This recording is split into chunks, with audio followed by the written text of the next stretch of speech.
आज के इस अवसर पर हम सबके मध्य विराजमान हमारे क्षेत्र के लोकप्रिय सांसद आदरणीय श्री शिवमंगल सिंह तोमर साहब, भारतीय जनता पार्टी के अध्यक्ष डॉक्टर योगेश पाल गुप्ता जी, हमारी सबलगढ़ क्षेत्र की विधायिका आदरणीय सरला रावत जी, हमारे जिला पंचायत के अध्यक्षा श्रीमती आरती गुर्जर जी, पूर्व विधायक और पार्टी के वरिष्ठ नेता आदरणीय मुंशीलाल जी, आदरणीय केदार सिंह बाबू जी, नागेश जी, हमारे पूर्व विधायक आदरणीय सूर्यदास सिंह जी, पूर्व विधायक राकेश मावई जी, जिले के कलेक्टर महोदय, पुलिस अधीक्षक महोदय, जिला पंचायत के मुख्य कार्यपालन अधिकारी महोदय और इस अवसर के साक्षी बन रहे सभी हमारे दिव्यांग भाई और बहन और इस क्षेत्र के गणमान्य सज्जनों और पत्रकार मित्रों, आज 2 अक्टूबर है। 2 अक्टूबर का दिन हमारे देश के लिए ऐतिहासिक दिन है। इस दिन 2 विभूतियों ने जन्म लिया और दोनों का संपूर्ण जीवन प्रेरणाओं से भरा हुआ है। हम सब जानते हैं पूज्य बापू महात्मा गांधी जी को, आज उनकी भी जन्म जयंती है और आज ही हमारे पूर्व प्रधानमंत्री स्वर्गीय लाल बहादुर शास्त्री जी का भी जन्मदिन है। बापू के बारे में तो सभी लोग इस बात को भलीभांति जानते हैं कि आजादी के आंदोलन के समय समूचे देश को आजादी के आंदोलन में अहिंसात्मक तरीके से लोगों को इकट्ठा करना, खड़ा करना, आजादी के लिए तैयार करना, जो प्रयास गांधी जी के द्वारा हुआ वह निश्चित रूप से अपने आप में अभिनव है। और हम सब इस बात को भलीभांति जानते हैं कि गांधी जी का जीवन त्याग से भरा हुआ है। गांधी जी साधु नहीं थे, लेकिन इसके बावजूद भी गांधी जी को महात्मा कहा गया। इससे हम उनके व्यक्तित्व की और कृतित्व की ऊंचाई का अंदाजा लगा सकते हैं। एक व्यक्ति जिसने सामान्य जीवन जिया हो, जो पढ़ा लिखा बैरिस्टर हो, विदेश में वकालत करता हो, लेकिन मातृभूमि के लिए सब कुछ छोड़कर, लंगोटी लगाकर जो उन्होंने संदेश देश भर को दिया और जीवन में जो उन्होंने पथ परहेज बरते। मैं कई बार गांधी जी को पढ़ता हूं तो आमतौर पर आंदोलन का जीवन बहुत सारे लोगों का मिलता है। हमारे देश में त्यागी तपस्वियों की कमी भी नहीं है, लेकिन गांधी जी आजाद भारत में श्रेष्ठ व्यक्ति कैसे बने, तो इसका क्या मूल कारण होगा। मैंने उनके बहुत सारे वक्तव्यों को पढ़ा है, बहुत सारे उनके उद्बोधनों को पढ़ने का प्रयास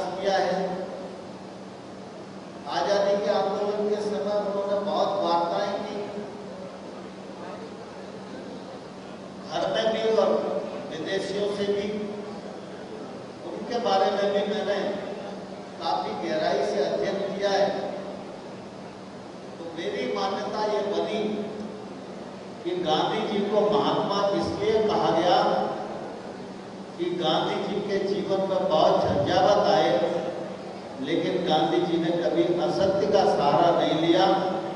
जीवन में जितना बोला वह सत्य ही बोला। और हम सब ये जानते हैं कि सत्य जीवन का वह मंत्र है कि अगर आप सब लोग भी 6 महीने व्रत ले लो, कैसी भी परिस्थिति आ जाए हम झूठ नहीं बोलेंगे, तो 6 महीने अगर सत्य का कोई पालन करे तो 6 महीने के भीतर ही उसका व्यक्तित्व निखर के आ सकता है। इतनी ताकत सत्य में है। लाल बहादुर शास्त्री जी के जीवन को हम सब जानते हैं। बहुत ही बड़े कर्मयोगी थे और लाल बहादुर शास्त्री जी के समय में एक कालखंड ऐसा भी आया जब भोजन का संकट था। तो मैं समझता हूं कि लाल बहादुर शास्त्री जी ने उस समय देश को एक आग्रह किया था कि सप्ताह में एक दिन व्रत करो, इससे अनाज बचेगा और हम लोगों का जीवन ठीक प्रकार से चलेगा। लाल बहादुर जी के समय के जो लोग हैं उनमें अभी भी बहुत सारे बुजुर्ग मिल जाते हैं जो एकादशी नहीं करते, मंगल नहीं करते, नवरात्रि नहीं करते, लेकिन वो एक दिन का व्रत करते हैं और वही कहते हैं कि शास्त्री जी ने कहा था, तब से यह व्रत हमारा लगातार चल रहा है। ऐसी अपील भी अगर जनता के भीतर किसी की मान्य हो तो वो भी नैतिक ताकत के कारण ही होती है, भाषण से नहीं होती। आज इन दोनों हुतात्माओं का जन्मदिन है। मैं अपनी ओर से भी और आप सबकी ओर से भी दोनों दिवंगत आत्माओं के चरणों में नमन करता हूँ और ईश्वर से प्रार्थना करता हूँ कि हमारे देश को, हम सबको इनके बताए हुए रास्ते पर चलने की ईश्वर शक्ति प्रदान करे। आज मुख्य रूप से देश भर में स्वच्छता के कार्यक्रम हुए। प्रधानमंत्री जी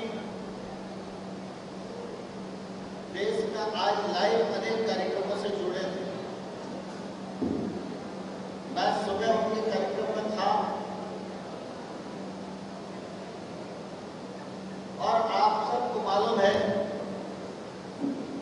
कि प्रधानमंत्री जी ने स्वच्छ भारत अभियान की शुरुआत की थी। उस शुरुआत को आज 10 बरस पूरे हो गए। तो एक तौर से हम ये भी कह सकते हैं कि स्वच्छता आंदोलन की भी आज जयंती है। लेकिन आप सब इस बात को जानते हैं और देश इस बात का साक्षी है, जब लाल किले की प्राचीर से प्रधानमंत्री जी ने स्वच्छ भारत अभियान और ग्रामीण और शहरी क्षेत्र में स्वच्छता के लिए आह्वान किया था, तब से लेकर आज तक इस देश के युवाओं ने, इस देश की महिलाओं ने, इस देश के बुजुर्गों ने, इस देश के बच्चों ने, इस देश के साधु संतों ने, इस देश की सामाजिक संस्थाओं ने, सरकारी अधिकारियों ने, गैर सरकारी अधिकारियों ने, सबने मिलकर जो काम किया, आज हम संतोष व्यक्त कर सकते हैं कि 10 साल की इस यात्रा में स्वच्छता के मामले में एक जागरूकता और एक सहमति का वातावरण पूरे देश में बना है। स्वच्छता का मिशन समाप्त होने वाला नहीं है। आज 10 वर्ष हुए, लेकिन इसको निरंतर चलाते रहने की आवश्यकता है। और आज भी आप सब देख रहे हैं कि जब मिशन मोड पर काम चल रहा था तो सब लोग उसमें लगे ही थे, लेकिन आज नगरीय निकाय हो, पंचायती राज संस्थाएं हो, सब में प्रतिस्पर्धा हो रही है कि हम कैसे नंबर 1 बने।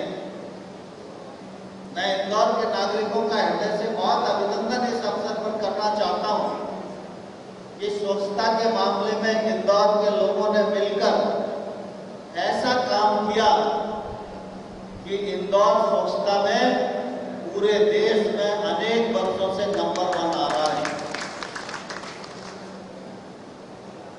और इसलिए हम सब की भी ये कोशिश होनी चाहिए। हम मुरैना के बासिंदे हैं तो हमारा मुरैना भी आगे बढ़े और इस प्रतिस्पर्धा में पुरस्कार जीते।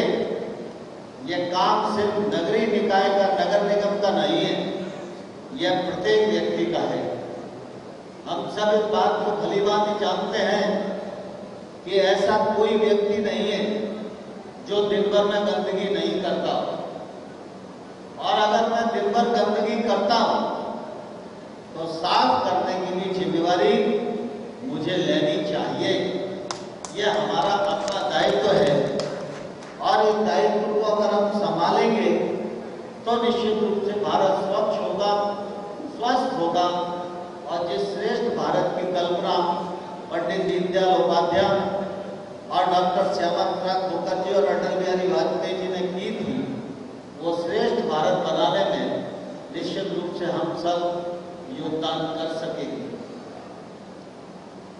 महात्मा गांधी, पंडित दीनदयाल उपाध्याय, डॉक्टर राम मनोहर लोहिया लगभग एक ही कालखंड के ये नेता थे और इनके विचारों में बहुत सामंजस्य था। गांधी जी की आर्थिक समाजवाद, गांधी जी का गरीबों के प्रति दृष्टिकोण, गांधी जी के गैर बराबरी की भावना और पंडित दीनदयाल उपाध्याय जी का अंत्योदय, संवेदनशीलता, एकात्म मानववाद और डॉक्टर राम मनोहर लोहिया का सर्वहारा वर्ग के लिए जीवन जीना, यह निश्चित रूप से इस बात का परिचय है कि हमारे सब नेता चाहते थे कि जब सरकारें काम करें तो सरकारों को गरीब के प्रति, असहाय के प्रति संवेदनशील होना चाहिए। समाज की अंतिम पंक्ति में जो अंतिम छोर पर व्यक्ति खड़ा है, विकास और सुविधा का काम सरकारों और संस्थाओं को उसे लक्ष्य बनाकर करना चाहिए। और इसके आप सबने अनुभव किया होगा कि जहां जहां भारतीय जनता पार्टी की सरकारें बनी, उन सरकारों ने संवेदनशीलता के साथ काम किया है। वाजपेयी जी की सरकार बनी, सामाजिक न्याय के लिए जो वाजपेयी जी का सोच था और राज्य सरकारों ने उसका अवलंबन किया, उसके कारण आज समूचे देश में एक अलग प्रकार का दृश्य दिखाई देता है। 2014 में नरेंद्र मोदी जी ने प्रधानमंत्री के रूप में कमान संभाली तो हम सब जानते हैं, विकलांग कहकर हम असहाय व्यक्ति को ढेर नजरों से देखा करते थे। तरह तरह के नाम देकर उनके साथ हिकारत का व्यवहार किया करते थे। नरेंद्र मोदी जी ने विकलांग नाम को बदलकर ऐसे सभी असहाय व्यक्तियों को दिव्यांग का दर्जा दिया और उनको सम्मान के साथ जीने का अधिकार है। उनको कैलिपर्स मिले, उनके अंग प्रत्यंग जो हताहत हैं उसमें सहकार करने का काम किया जाए। जो दिव्यांगजन हैं उनको साइकिल दी जाए। अब जमाना बदल गया है तो मोटराइज साइकिल दिया जाए।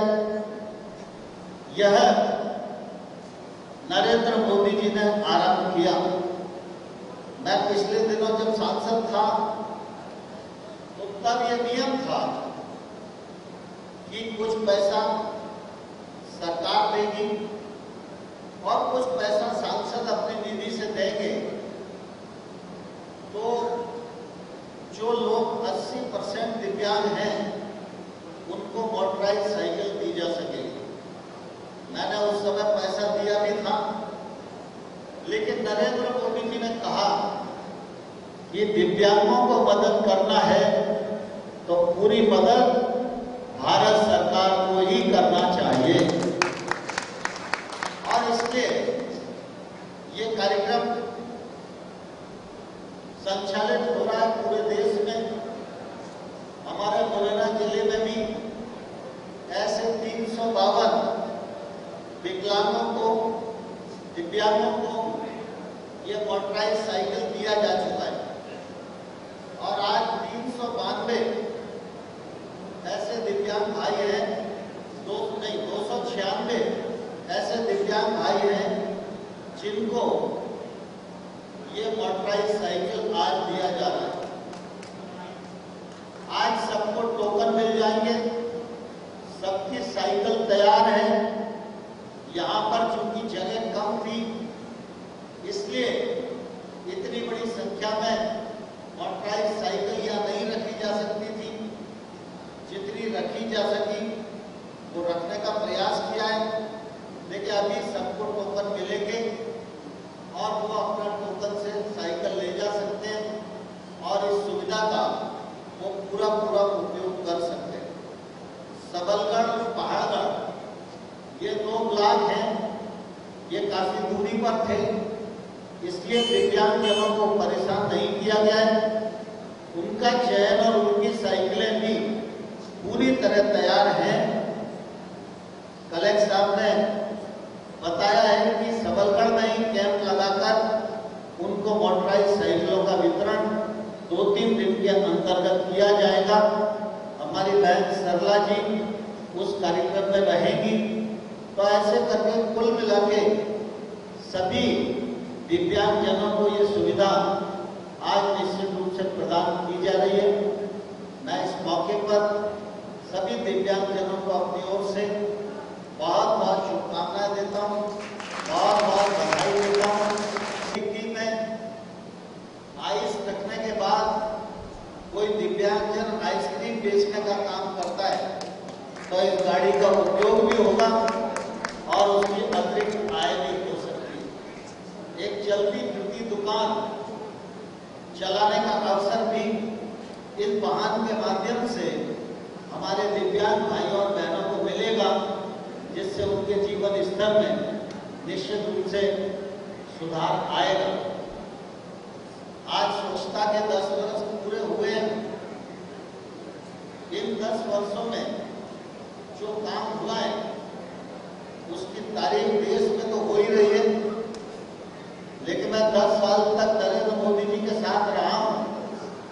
नरेंद्र मोदी जी ने बहुत सारे कार्यक्रमों की शुरुआत देश में की है, लेकिन सबसे ज्यादा लोकप्रिय कार्यक्रम पूरी दुनिया में जिसको सराहा गया वो स्वच्छ भारत आंदोलन ही है।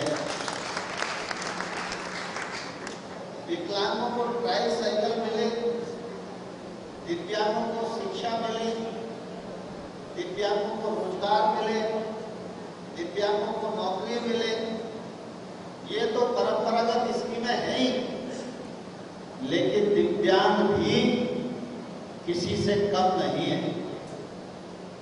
जब हम दिव्यांगों को देखेंगे तो हमारा सिर गर्व से ऊंचा उठ जाएगा। मैं दिल्ली में छोटे छोटे सेंटरों पर देखता हूँ जहाँ हमारे दिव्यांग भाई और बहन कबड्डी भी खेलते हैं, हॉकी भी खेलते हैं, कैरम भी खेलते हैं, क्रिकेट भी खेलते हैं। ऐसा कोई खेल नहीं है जिसको दिव्यांगजन नहीं खेलते हो। अगर पर्याप्त ट्रेनिंग, पर्याप्त साधन, पर्याप्त सुविधा हमारे विकलांग भाइयों और बहनों को मिल जाए तो ये भी मेडल लेकर भारत का नाम सारी दुनिया में रोशन करेंगे। जब स्पोर्ट्स यूनिवर्सिटी बन रही थी तो मोदी जी ने स्पोर्ट्स यूनिवर्सिटी के लिए मणिपुर को चुना और उसी समय ये बात आई कि दिव्यांगों के लिए भी कुछ किया जाना चाहिए। तो दिव्यांगों के लिए एक इंटरनेशनल स्टेडियम बनाया जाए जिसमें अंतर्राष्ट्रीय स्तर की खेल सुविधाएं उन लोगों को मिल सके। और उस समय मैंने सुझाव दिया था, थावरचंद जी गहलोत इस विभाग के मंत्री थे। 214 करोड़ रुपए की लागत से ग्वालियर में दिव्यांगों के लिए इंटरनेशनल स्टेडियम बनकर तैयार है। आप अगर उस स्टेडियम पर जाकर देखेंगे तो मुझे लगता है आपको सुखद आश्चर्य होगा, क्या इतना सुविधा युक्त स्टेडियम भी ग्वालियर में हो सकता है। इतना शानदार सुविधा युक्त स्टेडियम दिव्यांगों के लिए बनाया जा सकता है। लेकिन ये प्रधानमंत्री जी की दूरदृष्टि, संवेदनशीलता, गैर बराबरी को समाप्त करने की भावना और हर व्यक्ति आगे बढ़े, इसके लिए उसको सुविधा, इस भाव के साथ ये इंटरनेशनल स्टेडियम तैयार किया गया है। वहाँ सैकड़ों की तादाद में देश भर से विकलांग भाई और बहन आते हैं। उनके लिए मास्टर ट्रेनर नियुक्त किए गए, वो लोग उनको ट्रेनिंग कराते हैं। उसके बाद कंपटीशन होता है। और आप कभी मौका लगे तो पर्यटन की दृष्टि से ही पुरानी छावनी से जो गोले के मंदिर वाला रोड है, उस रोड पर जाकर देखेंगे तो बाएं हाथ पे ट्रिपल आईटीएम के सामने ये इंटरनेशनल स्टेडियम आपको दिखाई देगा। ये नरेंद्र मोदी जी के विजन का ही परिणाम है और उन्हीं ने ये सौगात दिव्यांगों के लिए और ग्वालियर के लिए दिए है। मैं इस अवसर पर नरेंद्र मोदी जी के संवेदनशील प्रयत्नों को निश्चित रूप से प्रणाम करता हूँ। और आज हम सब लोग दो शपथ लेंगे, एक स्वच्छता की और दूसरा नशा मुक्ति। तो जो दिव्यांग बंधु हैं वो खड़े नहीं होंगे, लेकिन जो दिव्यांग नहीं है वो सब अपने स्थान पर खड़े हो जाएंगे और अपना हाथ आगे कर लेंगे। मैं समझता हूँ कि हम शपथ ग्रहण कर सकते हैं। मैं प्रतिज्ञा करता हूँ कि भारत को स्वच्छ बनाने के लिए पूरी ताकत के साथ योगदान करूंगा। मैं अपने घर को, मैं अपने व्यापार स्थल को, मैं अपने कार्यस्थल को, मैं अपने मोहल्ले को स्वच्छ बनाने का पूरी ईमानदारी के साथ प्रयास करूंगा। मैं न तो गंदगी करूंगा, न गंदगी करने दूंगा, और जहां गंदगी होगी उसको स्वच्छता में परिवर्तन करने के लिए प्राणपण से जुट दूंगा। इसी तरह हमारे देश में बड़ी संख्या है। मैं ये कहूँ तो अतिशयोक्ति नहीं होगी कि भारत एक युवा देश है, और जहाँ युवा है वहाँ ऊर्जा है, और जहाँ ऊर्जा है वहाँ कोई भी परिणाम निकाला जा सकता है। लेकिन आज देखने में आता है कि कई लोग योजनाबद्ध तरीके से हमारी नौजवान पीढ़ी को नशे में धकेलने की कोशिश करते हैं। आज हम सब ये प्रतिज्ञा करें, न तो मैं नशा करूंगा, न किसी को नशा करने दूंगा। अपना क्षेत्र, अपना जिला और संपूर्ण भारत नशे से मुक्त हो, और नशे से मुक्त होकर ऊर्जावान नौजवान सृजन के काम में लगे।